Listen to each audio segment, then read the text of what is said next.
Kim Domingo binuhay dugo ng mga barako sa kanyang nakaumbok na buko sa bagyong Inting. Super hot talaga itong si Kim Domingo. So ito na nga, naluma ang bagyong Inting sa mata ng mga barako. May sariling pabagyo si Kim Domingo sa kanyang IG account. Grabe ang sexy niya doon. Tingnan niyo doon sa kanyang Instagram account, makikita nyo doon ang buko ni Kim Domingo. Sa mga nakasipat ng ilang larawan ni Kim sa kanyang Instagram, biglang napukaw ang atensyon ng mga ito at nawala ang focus sa mga balita na pagbaha at malakas na pag-ulan sa buong bansa.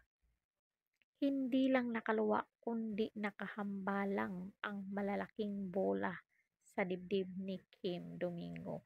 Bukod sa pagkaputi-puti makinis ay naglalakihan din ang kanyang buko. Sana all.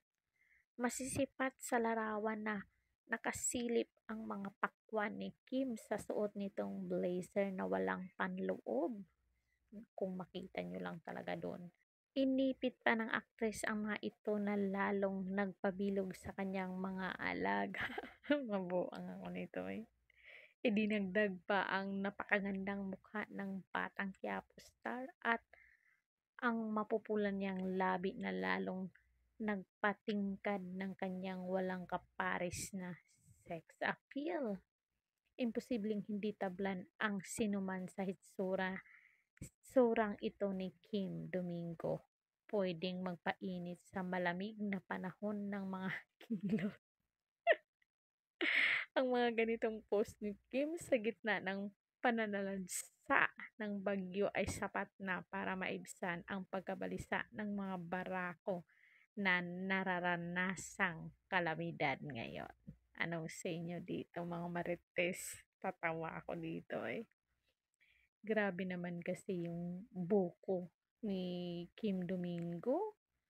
Parang naka nakaano na, nakabalandra, kitang-kita.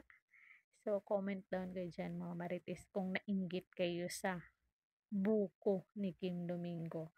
Don't forget to like, share, and subscribe Kalidad Official TV para updated kayo lagi. Hanggang sa muli and thank you so much.